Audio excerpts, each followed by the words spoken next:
Welcome to another episode of Paranormal, the New Normal. I'm your host, as always, Jeremy, trying to make the world seem a little more normal. And today, I don't know if we're going to achieve that goal, but we'll try. Welcome to another episode of Paranormal, the New Normal. You got the video playing in the background there, Jay? Trying to make the world seem a little more normal. Shoot, I'm sorry. I don't know how to turn today, I don't know if we're going to achieve that goal, but we'll try. Welcome. You got the video playing in the background? Yeah, let me turn off I'll turn off the speaker. All right, cool.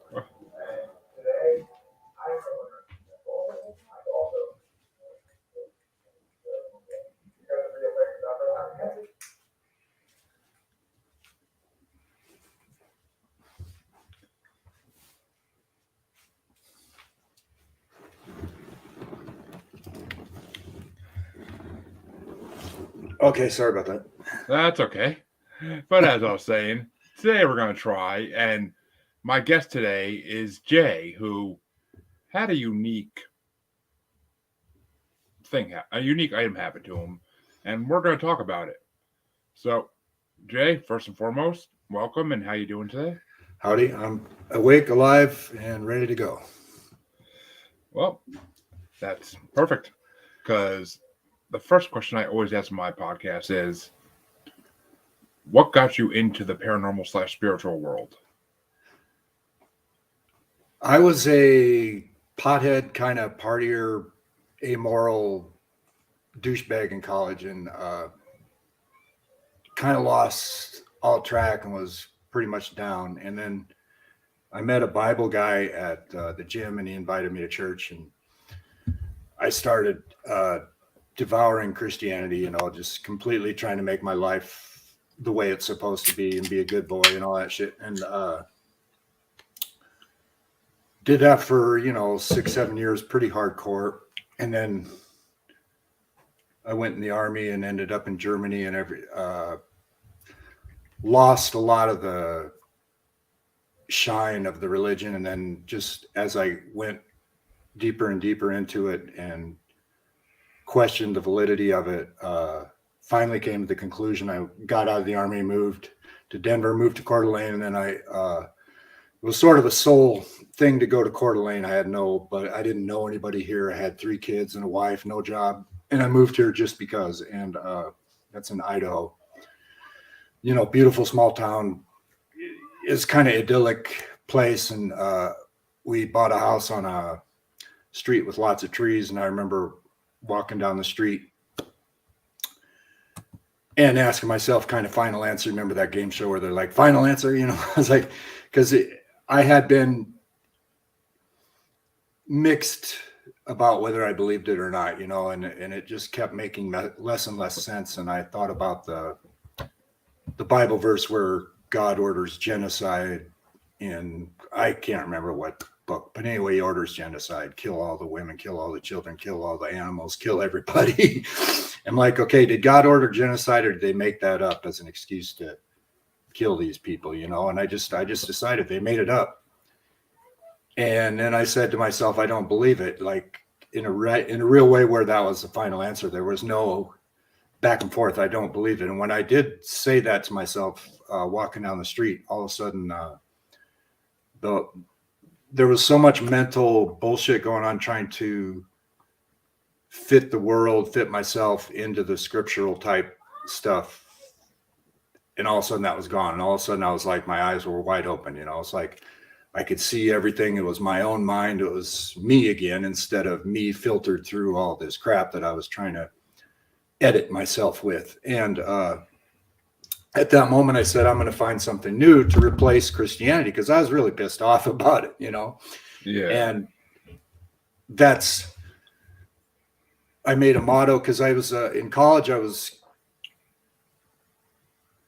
kind of thinking, as miraculous as everything is, just in its simple being, just in the very, very most rudimentary sense of everything, every speck of creation is like hugely miraculous. It's like, it's unbelievably intelligent, every speck of everything. And so I thought, reality is God, because there can't be anything more unfathomable than reality itself. So I said, reality is God.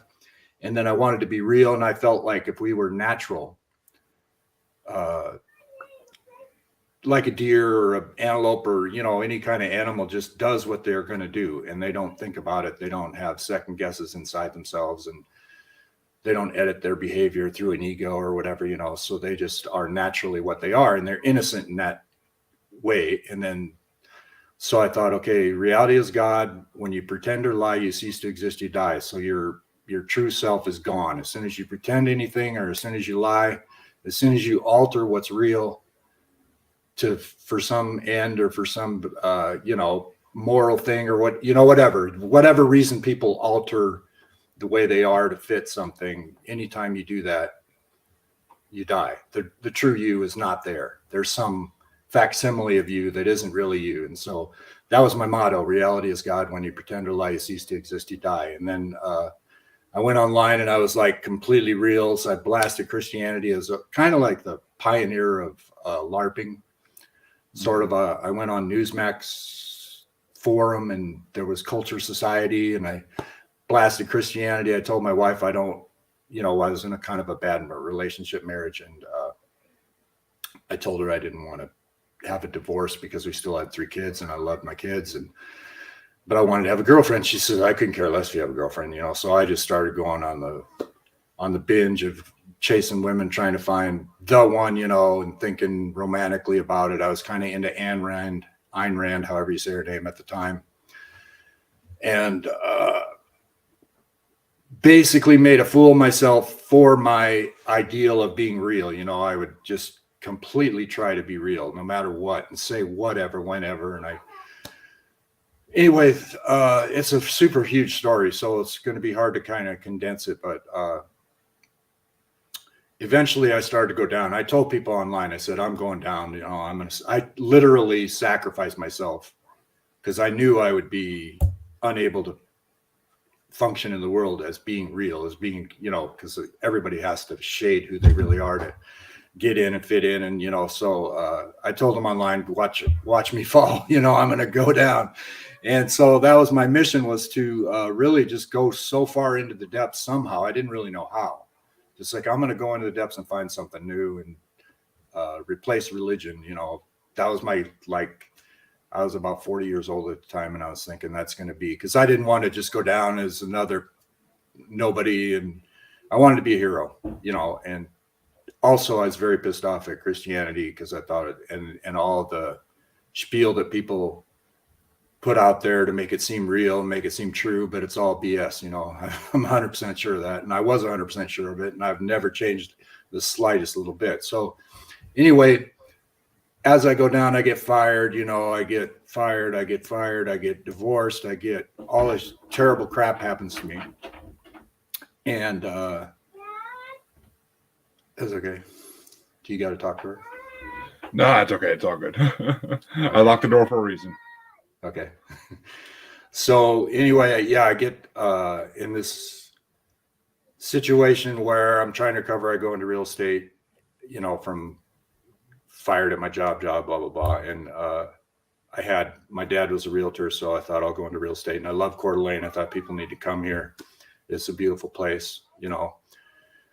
And I was very, very successful right away, but I was still doing my stupid crap with being real. And like, if I got a woman on the phone in the real estate business, I'd be all flirty with her. If her voice made me feel flirty, I would be flirty. I wouldn't like not be flirty because I had to be professional or something, you know. I just went for whatever, and ended up in a house with a woman getting caught but not quite caught, and so I could lie about it, and she lied about it, and we made up a story and kind of got away with it. But I was a liar, you know. My ideal of reality is God. When you pretend to lie, you cease to exist, you die. I didn't match up to my ideal at all. It's kind of like, and when I walked into the office, people knew that I was lying, or I just felt like they did. I had like this. And at that point, I kind of completely shut down my idealism and my want to be a hero type crap, you know. And I just, okay, I'm done with this bullshit, you know.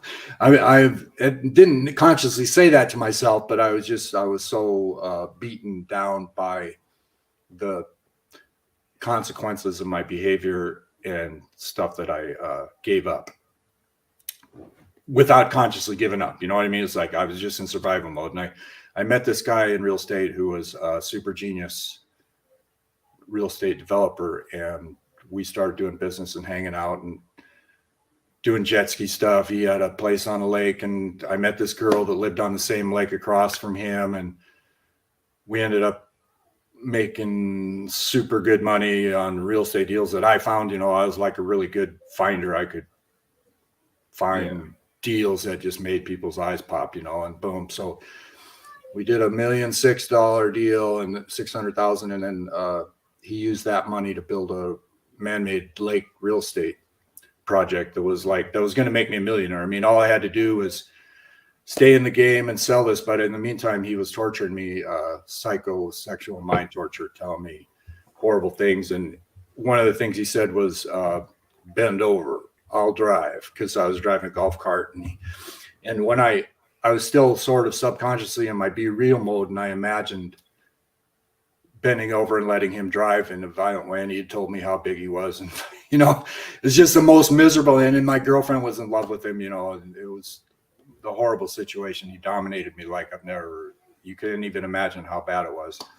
The domination and the trauma I was in because of my girlfriend being in love with him. And you know what I mean? It's like, and at the same time, I'm in real estate deals with him trying to make, you know, get rich. And so I imagined that happening, bend over, I'll drive. I imagined that in my mind. What it did was it created a psychic torpedo into my belly that basically put a hole in my world of we're talking literal. We're talking a literal black hole occurred in my soul. I became a literal black hole, which took me years to figure out what it was.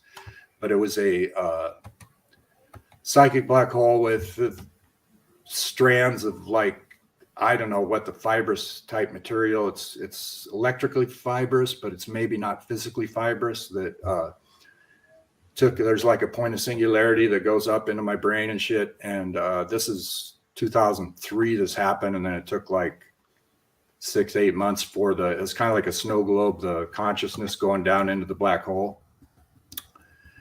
And after a year or so, I just couldn't function. My eyes were freaking twisted and everything. And the real estate deal was going. And, you know, I had to back out of it because I just couldn't maintain anymore. And they ended up screwing me out of the money I was supposed to make by setting up the deal. And I was broke, had no friends, because when you go about and tell everybody you got a girlfriend, you're married, and your wife doesn't care, and, you know, all this shit, people hate you. And you're going against everything most people believe with Christianity. And, you know, I had no support system in place. I had thrown everything away, you know, basically truly sacrificed myself. And so all of a sudden I'm this deranged. I was within a millimeter of being a millionaire. Instead, I'm a deranged beggar with nothing. And anyway, so long forgotten mission, absolutely, completely vanquished, utterly gone was any notion that I would be a hero and find something new. I mean, I was literally laying on my back 12 hours a day, unable to do anything, and twisted, deranged crap. People would see me at coffee shops and stuff or wherever I would go and look at me like that, you know, that guy's evil, that guy's evil. You know, it's just automatic, like there's something seriously wrong with that guy. But I got tortured. It wasn't me that was bad. It was the torturer that was bad. And so I checked out a book at the library called The Way of the Wizard by Deepak Chopra, and it talked about the heart and the mirror image not being the real you. Like there was the character in the book was one of those English folklore guys. Anyway, Merlin. Yeah. Merlin. Yeah. And so Merlin's telling his little student guy, you know, you're innocent because you don't think about what you look like, basically, you know, because he wouldn't wash his face. He'd like go days without washing his face and had no idea what he looked like. He says, that's your innocence. And, you know, anyway, it's talking about the heart and the cave of the heart is the home of truth and all this stuff. And I was just reading it. This is a pretty small book, you know, with like little snippets of wisdom and stuff with little tiny illustrative stories. But well, like I said, I used to be kind of more into myself than I should be, looking in the mirror and stuff, kind of hanging out, kind of wanting to be a model type, poser type guy, you know. So I go to the mirror and I look like this wretched old man, not old necessarily, but, you know, just wretched person looking in the mirror. It's like I'm looking at this wretched person, and I look at my heart in the mirror. I'm like looking at a mirror, and I like look at my heart, and then I close my eyes and I kind of somehow find my way into my heart, where I feel my inner child, or, you know, I recognize myself from second grade when I was a teacher's pet. It was like this special me that the teacher loved, that I was this guy that could add numbers instantaneously on the chalkboard and stuff. And she had me correct the papers of all the, you know what I mean? It was like this special relationship I had with this special teacher. And I felt that same person inside my heart somehow. I can't describe how I did it, but I went down, I searched in my soul, and I was in my heart, and I felt the inner child me. And I said, this is me with my eyes closed, instead of that's me in the mirror. This is me instead of that. And, you know, I was traumatized. So there was like a huge amount of like this massive, horrible energy in my body. And that kind of went, whew, it kind of started going, whew. And then there was like this indescribable, I mean, total freaking light in my consciousness, my awareness, my brain, whatever. And the words, this is going to change the world, were in my mind without me thinking. It was just like, this is going to change the world. I mean, that's absolutely, positively, factually, as certain as any human being could be of anything. This is going to change the world. And then look your heart in the mirror was the words that popped into my head. Is like, look your heart in the mirror. Because you say, people normally say, look yourself in the mirror. You know, it's like, it's bullshit. You can't see yourself. Yourself is totally ephemeral. You can't see it. It's a beingness, you know, that's yourself. And the true self is in the heart. So look your heart in the mirror. And then I thought mirror jewelry, and I thought I'll make jewelry to symbolize this thing. And at the same time, I mean, this is all in the process of like 3 to 5 seconds. And it's like, I thought the jewelry is going to be really a hard sell, because I'm freaking, you know, I'm wretched, a man, just terribly looking, you know, my mind doesn't work hardly. And so I had this revelation, right? Then like, it took another week to remember that I had declared a mission to find something new, to go into the depths. That's how far gone I was from that. It took another week. I'm like, because you go 2 years with no money, no job, everybody hates you, you're laying on your back, you don't recognize yourself, you have no idea what the fuck is going on. I didn't even know that it was the Bend Overall Drive that really did it. It was just, all I knew is I was pathetic. So then all of a sudden things started to make sense. It's like, I declared a mission to go into the depths and find something. Knock it off, Bella. Sorry. So, you know, it's like, holy crap. And I tell my kids, oh my God, I'm going to be famous, you guys. I'm going to be famous. I look, you know, it's going to be looking. And then my kids got tired of it eventually, you know, but they were kind of excited about it at first. And I drew a nice picture of a heart in the mirror accidentally. You know, it was like, I drew a picture from my intuitive side or whatever that turned out to be a heart in a mirror, like a smiling physical heart. It was a cute little picture for kids. And then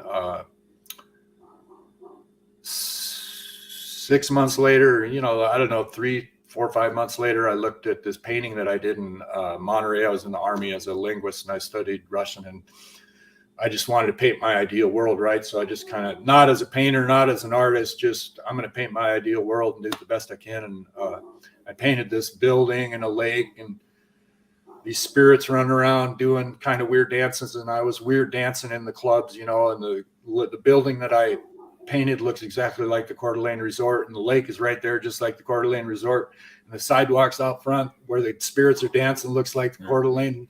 Is like I painted Coeur d'Alene 20, 15, whatever years before I ever saw it and knew of it. And so I'm like, holy crap, I painted this town. And then Coeur is Coeur d'Alene. Coeur means heart.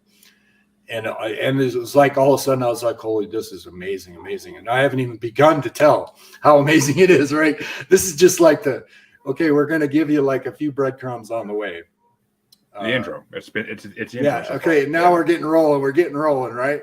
So, what's the first thing that happened? The first thing that happened is I made jewelry out of clay, like a ton of them, right? And I got this feeling in my hands of what would convey the message the best, or, you know, clay around a mirror and hang it.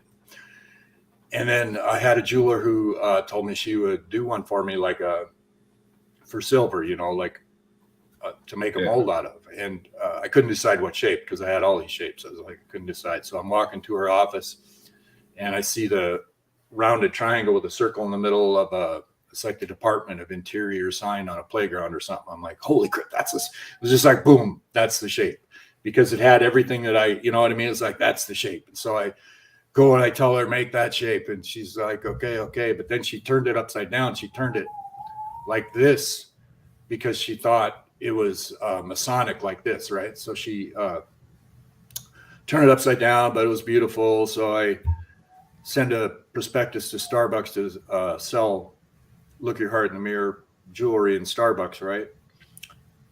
And that was a big day for me. It's like, I'm putting this package together. Got it. It's hard for people to they take one segment of it and kind of focus on it, but this whole thing is like it's a woven tapestry. You can't, everything's connected together, right? I was deranged, madman, broke, on the brink of death. My landlord, who happens to live in Rescue, California, invested in Look Your Heart in the Mirror and kept me alive. Basically, let me live in the house for free, or barely any rent or kicked in, or you know what I mean. Just and then he'd push a little money here and there. But so on the day that I made the prospectus to send to Starbucks, I come home exactly from sending it. Right, I'm on my bike. I drive a little bicycle. I'm like a monk, and it has a little basket on the front. And so I come home from FedEx. I think I sent the prospectus from, and open my mailbox. I mean, mail came 2 or 3 o'clock every day. It was 2 or 3 o'clock. It hadn't been in my mailbox more than an hour. Impossible. So I like pull out the Rolling Stone magazine, right? And here's, put it in my bike basket. I'm going to go celebrate that I sent my prospectus to Starbucks, right? Yep. And the first place I go, or I kind of don't know where to go. I don't know where I'm going, but it's intuitive, Pizza Hut, because I like the salad bar. It's like Pizza Hut salad bar. I'm going to really, because I'd been living on nothing, like I had nothing. I was living on nothing, but I'm like, I'm going to go to Pizza Hut and have the salad bar. So I sit down at Pizza Hut and I've got the Rolling Stone magazine and I open it up. The first page I opened to is a story called Kid Cannabis, which is about pot smugglers who were in Canada. They lived in Coeur d'Alene. They'd go up to Canada with backpacks and hike across the border with pounds and pounds and pounds of marijuana. And then they ended up having like a huge empire. They were the biggest dealers and they had all the money, all the bling, So the story Rolling Stone was the first words I read in the story. Nate was a high school dropout who worked at Pizza Hut in Coeur d'Alene, and I'm sitting at Pizza Hut in Coeur d'Alene. I couldn't possibly make that up. It was so freaking crazy. I'm just fucking dumbfounded. Oh my God, that is so wild, right? And that's so some synchronicity right there. That's a Magan. That's because how could you? And that's where you go into, eventually the God speaks to me, but it's like, to that degree of what do you call it? Omniscience. Yeah. That degree of omniscience is unfathomable. It's just impossible. So you're like, okay, the goddess, compared to like miracles that are described in the Bible, which are idiot miracles. I mean, any person can make them up. They're so silly. Stick turned into a snake, or crap like that. It's like, they're just stupid things that people can make up, because they can't imagine anything truly miraculous where it'd be like, oh my God, you can't explain that otherwise, So anyway, that's just a off, side note, that the miracles in the Bible are stupid compared to this is a freaking miracle beyond imagination that you could not possibly have orchestrated that or made it up or anything. It's like, okay, but this is real and it isn't even over yet. So I open up the next thing in the Rolling Stone magazine is Paul McCartney on a bike that looks about like mine. I'm like, that's kind of freaking cool, because he's in this spread where he's riding this humble bicycle, right? And he got boom, boom, boom, Paul McCartney. He's totally featured. And I'm like, and it looks like mine. And, I'm like, that's freaking, because I had to understand this bicycle was just a junk bike. It's just a junk bike, but Paul McCartney's look about the same, you know. That's kind of cool. So I go home and I'm thinking about this, and I call my landlord. I don't remember. I think it must have been like a week later, because I didn't talk to my landlord every day, and it was just like, probably took me a while to freaking digest this and everything. But I'm talking to my landlord about it soon after, and I say the stuff about the kid cannabis and lived in Court, or worked at Pizza Hut, and I'm sitting at Pizza Hut, and then I tell him the next story I open to is Paul McCartney on a bike that looks like mine. And he says, I got tickets to see Paul McCartney in 3 nights. So, and I had sent him a pendant, right? So he has a pendant in his mailbox. He's got tickets to see Paul McCartney in 3 nights. And I'm like, holy shit, give the pendant to Paul McCartney, give it to security, do something, give that pendant to Paul McCartney, put a little note on it, and just see what happens. Who knows? And that ended up being absolutely nothing. I don't know. Paul McCartney ever probably got it, probably not. Somebody probably just, whatever security person said, hey, here's a nice necklace or whatever, So, but anyway, that was the freaking mind-blowingest coincidence ever. And then they kept happening, coincidences like that. I sued the guy that tortured me, and I didn't even think about the dates at the time. Particularly, I filed the suit on December 7th, which was my older brother's birthday, and it's Pearl Harbor Day. And my older brother was kind of black sheep, did crappy shit to me, and made me feel really bad at times, and just kind of a nemesis type brother type guy. And so December, and I didn't think about, it's December 7th. It was months later where I realized I filed the suit on December 7th, because the other dates started getting kind of crazy, so they deposed me on Valentine's Day, right? So I remember thinking, okay, because I was waiting for them to depose me. And I'm pro se, I don't have a lawyer, I have no idea what's going on, but I'm like, they're telling me the secretary was my friend, the secretary of the lawyer was my friend. So she's like, just kind of telling me, we're just getting our ducks in a row, we're going to depose you. So Valentine's Day, I go down there and get deposed about what happened. And by this time, see, the man-made lake, he had developed a man-made lake in a town called Rathdrum, which is a little north of Coeur d'Alene. And Rathdrum had a reputation for devil worship, right? For some time, whatever. I'm like, and this isn't that, nothing is to be taken like literally, this is a fact. It's just weird. So the man-made lake that he built looks like a snake kind of surrounding an island. There's an island and a snake surrounding it that has kind of a caricature feature, like it's a living animal, And so I thought, okay, you go on that island, and then the snake squeezes you, and it's like a boa constrictor or whatever, it's just like a perilous thing. You go on the island thinking, oh, this is a beautiful island, and then you're dead because the snake kills you. It kind of looks like it could be like that, right? So I wrote to all the real estate companies in town, beware of selling lots on this island. There's freaking weird demonic kind of crap going on, there could be a psychologically impacted property. I literally sent to the newspaper and all this crap, but nobody did anything. I was just a crazy son of a bitch. Didn't know what he's talking about, So, of course. So, we're in court on June 5th, 2006. And the lawyer for the guy that tortured me says, Mr. McPhee will be in my office tomorrow to answer Mr. Johnson's. I'm Mr. Johnson. So he'll be in my office tomorrow to answer Mr. Johnson's interrogatories. And tomorrow was 666. And I, like, at that moment, stuff at this time, it's hard. A lot of this is really personal. And so it's hard to people take their scrutinizing, view of everything, but this is really personal. And I had been thrown out of places, slandered as a sex offender, pedophile, rapist, stalker, all these things because of my eyes and the way I would look at people. So people start talking, and I couldn't go anywhere really without people believing things about me, or, it felt like that. It was definitely, I would definitely get thrown out. I'd get people slapping me, hitting me. I was probably the most ostracized person ever. It felt like that. So all of a sudden there's this thing in court where, I was deposed on Valentine's Day. Then the 666 thing, as soon as that happened, I'm like, okay, I'm the good guy. I got this. I'm the good guy. It's official.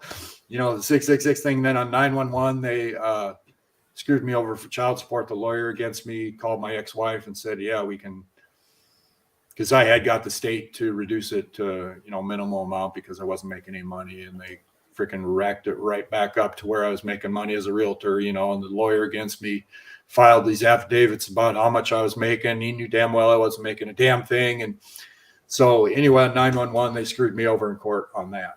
And so that was like, okay, boom, boom, boom, boom. Now we're into the, getting to where it's an absolute fact that there's religious shit going on. And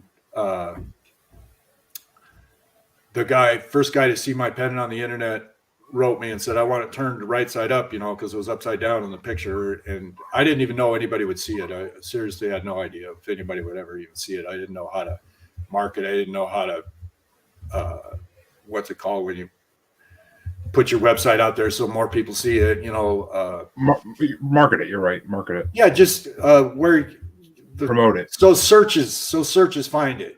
I had no idea. Yeah, I forget what the exact term is for that, but I know what you mean. Yeah. Yeah.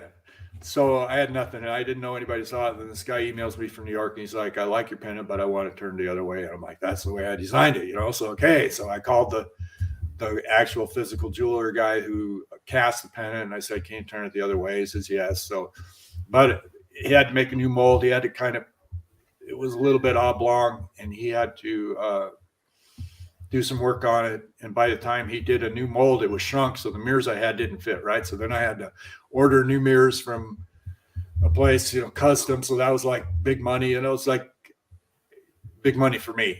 But anyway, I got the mirrors. I got the new ones, and they're freaking, that's where I say it's the most beautiful jewelry ever created. And that's because when I first looked at it, I'm like, oh my God, this is the most beautiful jewelry ever created. It wasn't like egotistical. It was not at all. It's just like, this is freaking beautiful. It's like this, oh my God, this is beautiful sterling silver, polished up nice. The guy's a craftsman, so I put it in the mailbox, and I tell the guy online, it's the most beautiful jewelry ever created. And so I'm tortured. It doesn't change anything about being tortured and suffering. I'm suffering unbelievably constantly 24 hours a day, but sitting in my chair, eyes closed, and I get up to my computer and check my email.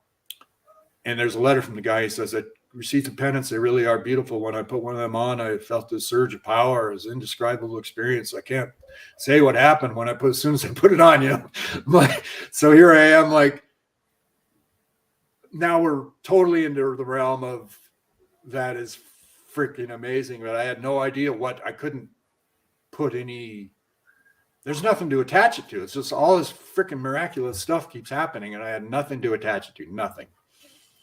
And I did not pray. I was laying on my back, felt like I was near death. My heart was ready to stop beating, it felt like. And I was just like, was I wrong about God? Was I wrong about Jesus? I was like, no, I wasn't wrong. So I didn't change. I was like, I wasn't wrong. This has nothing to do with punishing me for not believing in Jesus or some shit, So then my kids came over with the DVD for Lost, the television show. Yeah. For the first season.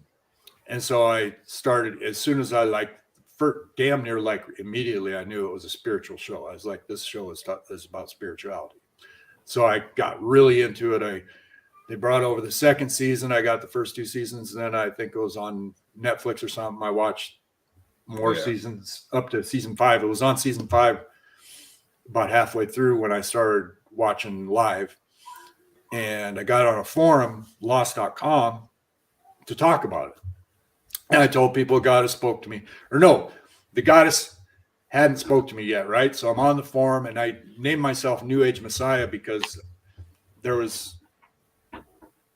you have to name yourself something. It's like, okay, I'm New Age Messiah because this crap is miraculous. And at the time, I was still referring to it as God. God. I found a blog that I wrote before the Goddess spoke to me. I just called it God. I didn't have any. There was no. In fact, I thought the idea of a goddess was ridiculous. That's ridiculous. Why would that Green Day song?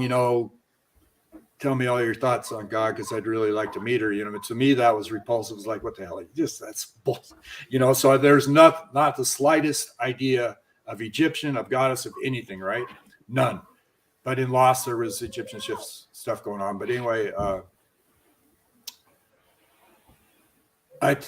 they started to make fun of me a little bit, but they thought it was kind of curious, you know, the New Age Messiah, you know, whatever, look your heart in the mirror stuff. And so I became very popular on the Lost forum, or, you know, as most of the conversation was driven by me because I was just more crazy than everybody else. And I said, shit, you know what I mean? It's like, so during this time, okay, I go to the coffee shop. I'm going to the coffee shop every day at this time, right? During this period, I go down to downtown coffee shop, not Starbucks. It used to be Starbucks, but they threw me out. Stop! Yep. I need your help. Okay. I need your help in this one game. Do you play Craig in the Universe with me? No, it's all good. You can they're talking to each other in the background. Yeah, no problem. Okay, so Shut the door, both of you. I love kids, so I don't even my kids. Oh, you got a girl, I'll send you a little necklace. Here, let me show you. I got. See if can she see the computer? Yeah. Hey Bella, he wants to show you something. What? He wants to show you something. Look. You see that? Yeah, she sees it. So I got necklaces. Yeah, look at that, pretty necklaces and bracelets. The bracelet you can't see. Oh, yeah, there. See. So yeah, I got little kids jewelry is a silicone rubber now. So you? It's getting pretty. For me? It's getting pretty advanced. Anyway, so Here? Lost. Yeah, Lost. So we got lost there. So all of a sudden, like I go downtown. I've been going to the coffee shop every day as my little ritual thing. And I go to the coffee shop and the gym. That's pretty much all I could do. I was in shape, thinking I was going to be a hero at this time. You know, I'm like, I need to be buff. I need to be, because I'm going to take on the world, and you know, I'm going to win this lawsuit, and the whole world's going to take notice and acknowledge me and all this, you know. So I'm still in the hero mode. But anyway, I go down there and talk to the guy who's a intellectual scholar type, and we're talking about Lost, and he says the Egyptians were the first. He says the Egyptians were the first major civilization to go away from worshiping the goddess. Yeah. And when he said goddess, there was like a twinkling, because I felt like I was in a womb, and the black hole thing that I was going through, I felt like I was in a womb. And when he said goddess, I had this little twinkling in my heart, because I remember like in junior high or early high school, there was a history class, and there was a history of religions, and I remember seeing this bird goddess. I know what you're talking about. I can't. There's a bird goddess, and I remember the warm feeling having at that point. But that was like, that's all I had, was like a 5-second warm feeling thinking about this bird goddess, right? Putting its wings around you or something, you know. So anyway, I go home from that, and I think within a day or two, I'm laying on my back. I have rented the rooms in my house to a couple of hooligans, you know, trying to. It wasn't my house; it was my landlord's house, but he was letting me rent the rooms to help with the money, and they were making noise in the kitchen. It was just, you know, guys you would never have anything to do with, you know, but they're paying the rent, or, you know. So I'm like, well, I'm so miserable. Why am I living in this? And I laid down, and I'm laying on my back, like in misery, thinking, you know, what the hell? And then that's when she spoke to me. And just out of the clear blue, complete silence, but it came from within. It wasn't like from without. It was within my soul, but it was a woman's voice in plain English. I'm very angry. Tefnut cooking, or I'm not. Here's what I absolutely positively heard was Tef cooking, and I couldn't, because the second syllable made no sense to me. So I'm like, I didn't know what she said, but it was Tef something cooking. So I immediately thought I had a scratched up Teflon pan. I'm thinking, is she pissed off because I'm cooking in my scratched up Teflon pan and I'm eating the poison, or, you know, it's like, why is she mad? And then, or why is whoever mad? I didn't even think who, or, you know, I had no idea then. So like a day or two later, I'm like, finally, it's like, okay, that was a goddess. that was a goddess that spoke to me. That's the only thing it could possibly be, was a goddess. And then I told my kids that God spoke to me and stuff, you know, and it took like 3, 4, 5, 6 weeks, something like, I don't know the time frame exactly, but I checked out another book at the library by Elizabeth Pinch called The Gods and Goddesses of Egypt, or something like that. So I'm going through the book, and remember, and also during that time I realized the missing word was her name. That's her name. Whatever that word was that I didn't get, that's her name. So that was in my mind, right? So I'm reading this book and I see the word Tefnut or Tefnut. I don't even know how she pronounced it, but in the book about Egyptian gods and goddesses, I'm like, holy shit, there it is. That's her. He spoke to me, Tefnut. So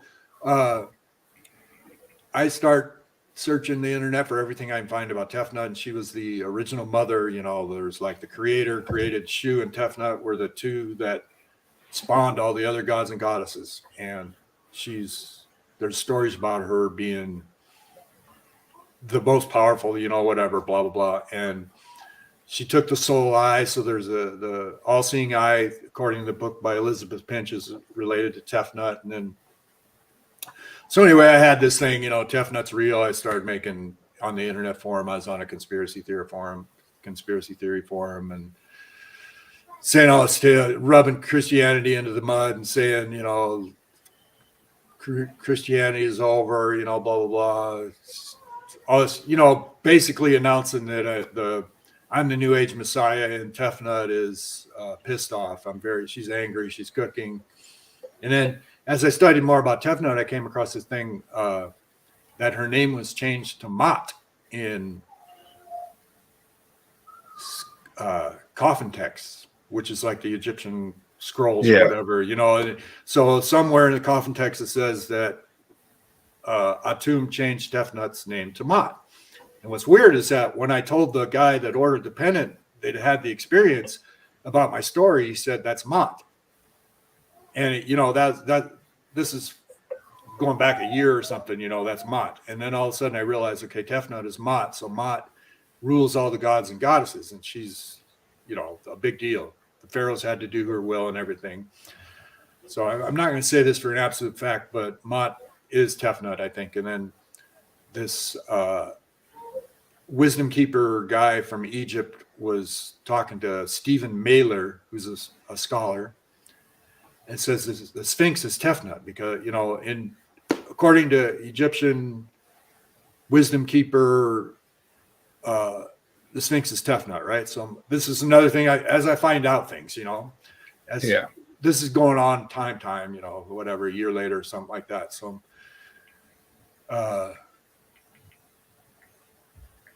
I find that out, and I post on this conspiracy theory forum that the Sphinx is Tefnut, and there's a story about the Sphinx talking to a guy saying he's going to make him pharaoh if he gets the sand off the bottom of the Sphinx, right? There was supposedly in this story, there was a ton of, it's a story. I'm not saying it's true, but there's a story that Tefnut, the Sphinx spoke to a guy and said, get the sand off of me and I'll make you pharaoh. And he did, and she did. And the guy became pharaoh, right? So I found this story and I posted it on the conspiracy theory forum that this story happened. It just not like as anything, just a matter of fact, this is a story about the Sphinx because the Sphinx is Tefnut. Tefnut speaks to me. So this is kind of wild, right? And then the next day in the news, and I'm not exaggerating, the time frame was so tight. There's a story in the news about they uncovered a statue of this pharaoh that the Sphinx supposedly talked to. This is like the next day. There's a story in the news, right? So I post that story under the same thread, I think. It's like, look at this shit. I told you guys, you know, whatever. I'm going to be the next pharaoh. Or, you know, I was kind of I'm just trying to decide what the hell is going on. You know, I say I'm a New Age Messiah, all this shit, you know, and I'm not, don't even know what that means, except that's what I named myself, and all this shit is happening to make it true. I named that self, and then the goddess spoke to me. And then these, you know, bizarre. So I only named myself that because I sacrificed myself. I found something new. You know, it's like, and there was miracles, and it was obviously religious. So what am I? I'm the New Age Messiah. You know, whatever. So I end up being the only person in the world to solve loss. Like I found the hidden meaning of it in the airline names and flight numbers, which signify religion versus spiritual, and the religion was the evil that needs to be brought up. If religion gets into the world will end, basically, and we need to be spiritual, not religious. Is the message of the show. As the fact that I solved loss is indisputable if you look at it from a perspective of things that happened in the finale, and especially like the last part of season 5, but mostly season 6. It was just like a sledgehammer. All the things that I said that the show is talking about happened or were completely blatantly illustrated. Like I said, Oceanic 815 was the good airline, and 815 8/5 was the golden ratio, 8/5 instead of 815. It was 8/5 was 8/5 the golden ratio, and then Oceanic was the oceanic consciousness, or like where you are one, where the world is one, reality is unified or whatever. You don't feel any separation between yourself and anything else. You're just, everything's all one thing. Kind of the realization of that. It's called oceanic consciousness. So Oceanic represented that spiritual enlightenment, and then the Ajira 316 was the other airline, and that represented John 3:16 and the religion, and that was evil. And I said, okay, I said this at after season 5. I made this theory, right? And then season 6 comes along, and I said the Richard guy represents the Pope and everything, and he denied Jacob as like the Messiah figure in Lost, and Richard denies Jacob 3 times. He says he's the go-between between you know what I mean? He's like the appointed go-between. So he represented the Pope. I said he represented the Pope, and then when they had the replays going, they had at the bottom of the screen, they basically said Richard is the go-between. It's like, so he's like the Pope, and and his Ricardus. I had it completely nailed, and that's only the beginning. Like, they showed an oceanic water bottle. The guy's got to drink this water to become master of the island or whatever, this special water. And because the one guy got stabbed and he's going to die, Jack is going to die. And so they need a new guy. And they hand him an oceanic water bottle with this water in it. And they show it clear. It's like advertising for oceanic water, right? He's going to drink this water to become, the new whatever protector of the island, which was this religious figure, and he drinks out of an oceanic water bottle. And then they have Desmond, who's the kind of the prophet guy. He's talking about enlightenment, and he gets this radioactive super freaking to be able to go into the source or the core of the island to do some mystery thing, unplug it or something. And he's the only person in the world who can go there. And they show him getting shocked and getting all this crazy crap happen to him. Then he floats into the sky. They show the sky like heaven, right? And then they show him immediately after that, like the scene, there's a cut to the scene where he's standing in front of the Oceanic sign in the airport, Oceanic. And then and then this is where it's like I told my kids, because they came over for the finale, right? I said, this is the meaning of the show, blah, blah, blah, blah, blah. So the finale comes on, and it opens up with just oceanic, beautiful sky, beauty, oceanic logo on stuff. So the first 30 seconds of the finale of the series is oceanic in like a heavenly sense. That's a total impression you get. I'm like, I told you, see, there it is, oceanic. And then just there's more, but I solved Lost. I'm the only person in the world to solve Lost, and it's about religion versus spiritual, and there's all kinds of crap about mirrors in the show. There's a goddess. In fact, the source of the island was like a hole in the ground that looked like a vaginal canal, or it was like the source is freaking feminine, right? So like, okay, and then they called they basically referred to the source of the island as the heart of the island, and it was basically a goddess, and blah blah blah. So that was like Okay, I'm the only person in the world to solve loss. I'm the only person in the world who knew what loss was about. I'm thinking, okay, all this stuff happens. People are going to start listening to me eventually, right? Nobody did. They just said, oh, bullshit, fuck you. Maybe like 1 out of 100 people would have something even remotely positive to say. They made fun of my jewelry. What crap, just all I got was derision, and nothing changed really, except that I knew more and more. I just became more and more convinced that I was the New Age Messiah. Not that means anything. Not saying it means anything at all. The idea that people have a Messiah is ridiculous. There ain't no God intercoursing with some virgin to make a baby to save everybody from the devil. And he don't walk on water, and he ain't going to save the world, and he ain't coming back and killing all the bad people. None of it's all crap. So like, I have no idea what the New Age Messiah is. I just know that I said I was it based on facts, not based on ego at all.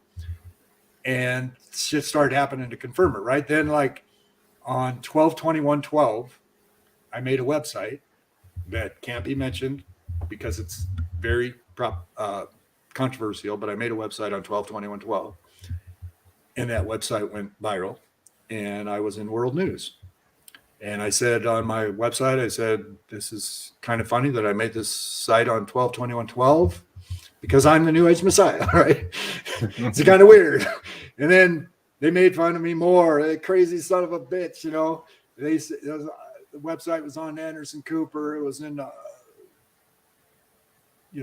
idea of it was in magazines all around the world. And I had like millions of hits on my website, but they hacked it and didn't let anybody see it, by the way you can make it so people can't find it. They did that. All of a sudden it was the views just went boop. So I was kind of taken out on that, but the fact that I made that site on 12/21/12, which was the Mayan calendar date, and the fact that website the facts of that website would pretty much destroy the cabal. And it's what we think of as the cabal, that whatever the evil people who are kind of completely control us, turn us into prisoners on earth and own everything. You'll own nothing and be happy. All those kind of people would lose a lot of power. If my story becomes a movie, which I'm trying to get it made into a movie, that those people will lose a lot of power, and a lot of people will be very serious mud on their faces, including. But the problem is that the religious people will be screwed. The political people will be screwed. Everybody will be screwed. Nobody comes out better, except for humanity. But they have to release a lot of the crap that they hold true. So that's pretty much, I can't think of anything that's radical to add to the story. But so the mirror jewelry, shine a light. There's a few things there that are worth mentioning. The look your heart in the mirror is LYHITM. So that's like Lightem. They put my company in the yellow pages as a lighting store. And so we put N in front of it, and Lightem. So when you shine a lot of light on somebody, you enlight them. And, the age of enlightenment for little kids, LY is love you. When you look your heart in the mirror, your heart says back, LY, love you. HI, hi. TM, trust me. Look your heart in the mirror, love you, hi, trust me. And they're miraculous, which is another coincidence. The jewelry is miraculous. The guy put it on and had a freaking experience he can't describe. And then somebody else put one of the clay ones on in my apartment. She didn't put it in writing or anything, but she came out of her room, or my house, that she was a tenant in my house. And I gave her a pendant. She put it on. It was a clay one that I made. And she came out of her room and said, oh my God, I don't know. That fucking felt weird when I put that on, So something was, and this is early on. This is like one of the first, So, but nothing has happened since. And those were really, they aren't meant to mean anything except for to tell me that I'm on the right track. Because like I say, you don't want to lose focus on the fact that I'm near death and I still suffer. There will come up. There's still this black hole thing is a massive amount of negative energy, whatever you want to say, that's about to flush. It's like I can just feel it as any second. I'm thinking, okay, it's going to be any second. And any second I'm going to be able to, because I was very I was very good with words, and I could I could create persuasion with how I was, and I can't persuade anybody now with the way, you know, my soul's screwed up. I can't persuade anybody of anything anymore. I have no persuasive abilities whatsoever. So, you know, and as a result, nothing really happens. The only way I sell any jewelry is if the kids are, you know, I make mostly kid stuff. If the parents come and see how cute it is, and you know, so I've had kids swarm my table, and the electricity of it has been, but they don't have wallets, they don't have car keys. You know what I mean? They don't, and so nothing has really happened to speak of with the jewelry, except it's getting better and better, and it's closer and closer to being like marketable, like in Walmart, you know, quality, type thing. So what else? That's the story, I guess. You know, I lost the lawsuit. The judge was former partners with the lawyer against me, and he made the biggest ass of himself ever with his pronouncements, and then he withdrew from the case on appeal because I found out he was former partners lawyer. You know what I mean? It's like, so that was like going to be I'm going to be a hero, and then and at that point, my landlord who invested in my company and saved me from Rescue California, he kept with me at that point. You know, he's like, it's okay. He just kept with me, and he's a hero beyond any words to keep me alive, and to, you know, and he was a Christian too, so I didn't tell him ever that I declared myself New Age Messiah or any of that stuff, because it was a very personal thing, but he kept with me. He kind of knew that was going on as a Christian. He kept with me, you know, so I really can't say enough how great that guy was, you know. Is and like, that's it. So go ahead and talk. I talked. tell me what's kind of on your mind about it. If you have any questions, if you want to say anything. Oh, I mean, well, where to begin is the thing. That whole story was miraculous. It should be a movie, that story. That would be a great movie or mini series on TV, but it truly would. But so you said you had no contact with Ma or Tefnut since the first time? Right. She spoke once. I'm very angry, Tefnut cooking, and that was enough, because I was like, okay, I know what's going on. No, I mean, yeah, of course, but it's just usually if they talk to someone, they usually talk like every so often. Like it's like a no, that was it. And I don't, and I'm certainly not worthy to be spoken to, and especially in my condition, I couldn't communicate anything more, because I'm tortured. I am suffering, you know, constantly. So about the movie part, I got to tell, because that sparked a little, everything in this story happened movie-esque. Like, the guy that tortured me lived on a lake, right? And he's a dope smoking fiend and just massive freaking dope. And this private plane crashed on the lake in front of his place, you know, and he had jet ski, jumped on his jet ski and pulled the guy out of the plane, saved his life. The plane exploded, just like in the movies. I'm not kidding. It was in the news. He was on the news. My girlfriend drove by on her way home, saw the ambulances and the news crew and everything, goes home. There he is on TV. The guy that freaking tortured me and basically murdered me.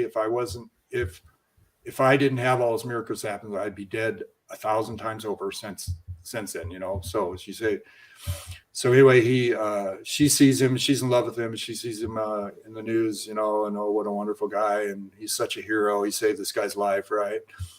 And what's weird, and added to that this is a movie type thing, right? And I'm laying on my back. I find out that he saved a guy's life. I'm laying on my back, barely able to answer my phone. Mike just saved the guy's life, you know. He just pulled the guy from the plane, you know.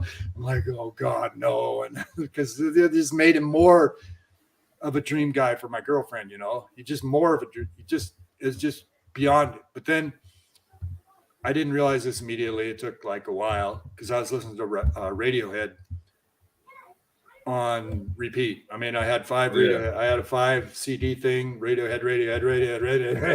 And so I was listening to Radiohead all the time. And there's a song called Lucky where they say, pull me out of the air crash, pull me out of the lake. It's freaking crazy, but I'm listening to that song. I'm like, is that really what they said in that freaking song? Right. So it's like, okay. And I mean, Radiohead is real, literally, if you're into Radiohead and the way they sing and the way the feelings that the vulnerability that's in that, and just it's very close to synchronizes with my story very, very closely. It's like a same thing. I mean, what was it? Oh, so one of the first jobs I get are, I'm doing temp. I'm coming back to life a little bit. I'm starting to work temp, starting to pay my own way a little bit. And there's an ad in the paper for a porta potty company, right? They need somebody. The guy just quit. The guy to clean up them toilets, and the guy doesn't want to do it himself, so he's hired somebody. So I go over there and, start driving a porta potty truck. And one of the first places I go is this man-made lake that I freaking set up to build. As a real estate guy, I did all the meetings. I freaking picked the spot. I picked the layout of how many, basically turn it into a residential lot. What I wanted to do was cheap lots, nothing fancy houses on a lake so that people could afford to live on a lake without being rich. And that was my idea in the city limits. So there's this man-made lake in the city limits. I've never seen it. I set it up. I should be a millionaire because of it. But luckily they went broke because the market went right when they got it built. I mean, the market was like on fire. And then as soon as they got it built, the market completely crashed. So it was like, there you go, guys. They lost all their money. But the first time I go on that man-made lake project, I'm in a freaking porta potty truck cleaning toilets. That's you know what I mean? You couldn't, what screenwriter could think of that? The guy sets it up, and then the first time he ever sees it, he's in a freaking porta potty truck cleaning toilets for the construction crews, That. And was that back in 2008 when they finished building it and everything crashed? It's about that time, yeah. Yeah. See, okay. 2003, he tortured me, and then probably about 2005, he had the permit to build the lake, and then, that's about the time frame. But the market completely crashed at the very time they were ready to start selling the lots and the houses. That's just justice. That's justice. Oh man, it really was. Even though I didn't win the case, I'm like, okay, great. That's freaking. But not to take anything away from the guy's talent. He's a freaking brain genius, amazing guy that everybody has this affinity for as soon as they start talking to him. It's like, wow, this is a guy. And even pets, animals would be like that too. They say the devil comes in many forms, and I'm telling you, he attracts everybody to him. It is weird. He's the most magnetic guy and just easy going. He wore a jacket with the word love on it. Just, you know what I mean? Just that extreme and I was telling this guy, I was in a bar drinking with this guy who was kind of sort of interested, but he's an idiot. But anyway, I was telling about this guy and the 666 thing and all this stuff. And then the guy that tortured me walks into the bar. I said, there he is right there. And he's like, oh my God, he looks like the fucking devil. This is like that. Freaking day, man. It's freaking weird. Yeah, but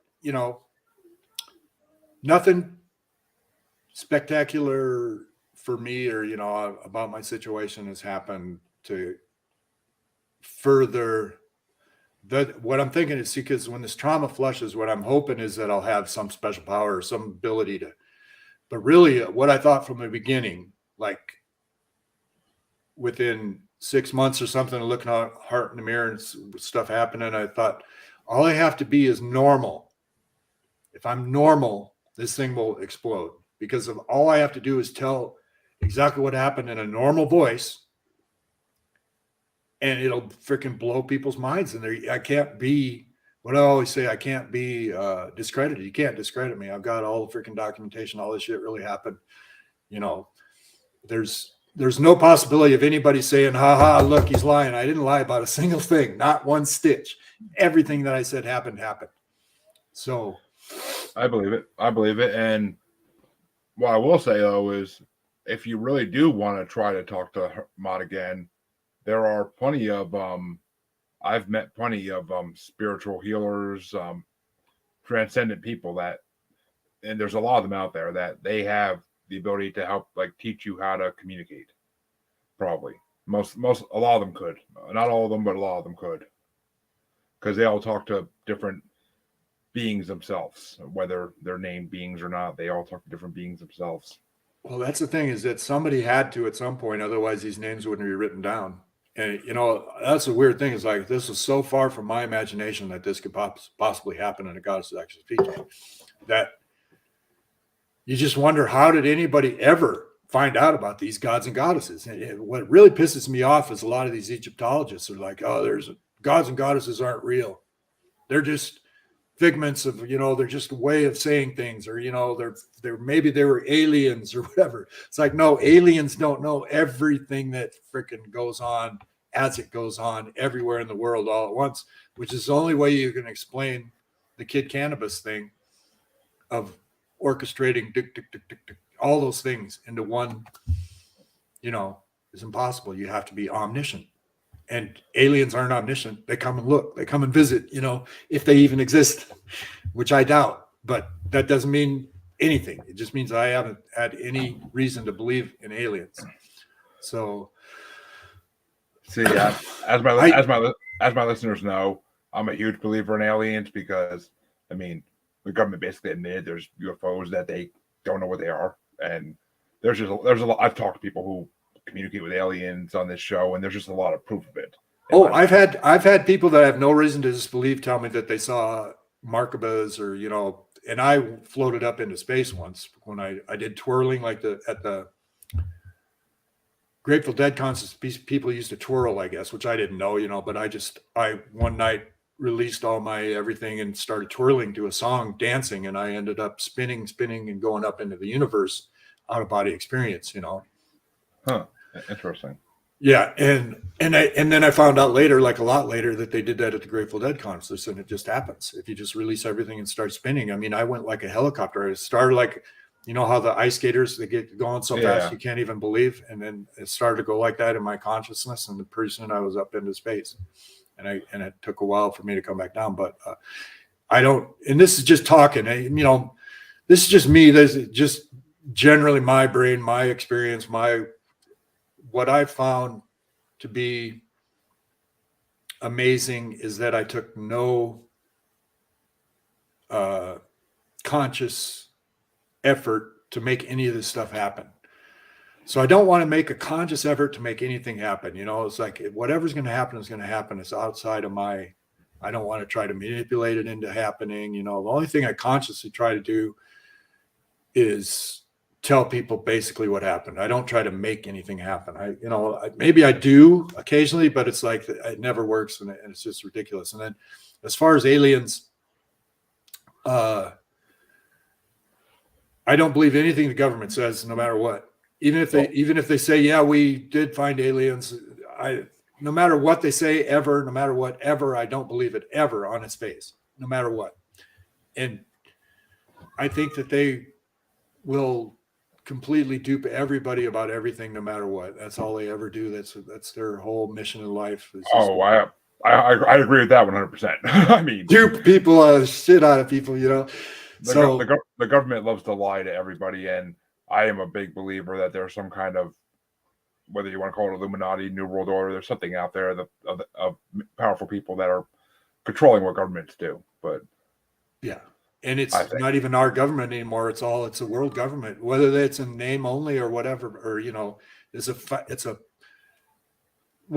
COVID thing proves it, they're all orchestrating it. They're all in it together. There's various, just every freaking thing, everything's the same. You see these newscasters, right? Those, on the YouTube where they show all the newscasters saying the exact same thing all across the country. Not good for our democracy. This is dangerous for our democracy. And they hundreds of newscasters saying the same damn thing all across the country. And they're making a monolithic where you can't disagree, and they censor the shit out of everybody who does. They censored me like mad. They're censoring me right now. My lookyourheartinthemirror.com website. It says phishing, dangerous, taking your information. It's like, I don't even have a field on there where people can put in information, and so you can't go. It's like this big red screen. At least on my browser it is. I don't know if it's per browser, but Microsoft put this thing out there. You can't go to my website unless you click oh, I dare to go to this website. I'm I'm risk taker or whatever. So that, yeah, I got everything on that conspiracy site. They completely wiped me out. Everything I ever wrote, they wiped it off the freaking site. I got booted off 3 lost forums. And then the third one that booted me off, I said, come on, man, I didn't do anything wrong. They're freaking making this shit up. Whatever they said is false. I didn't, and he said, okay. They let me on the lost forum, the one where I eventually had like views. I mean, it was astronomical number of views compared to all the other threads was on my thread. And they let me on, but they had a moderator that was specially on me. And no matter what I posted, that moderator would freaking jump on it immediately. If it was anything even slightly that might hurt somebody's feelings or what, you know what I mean? Yeah. Just completely strict.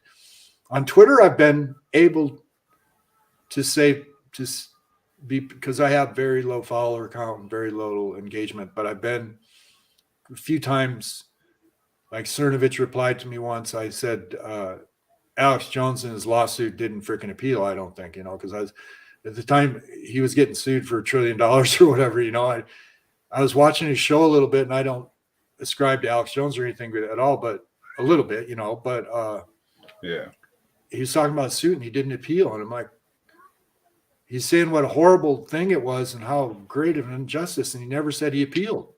So I kept asking all these pundits on Twitter, why didn't he appeal? Why didn't he appeal? And I said it like 10 times. Finally, I said it to Cernovich. So why didn't he appeal?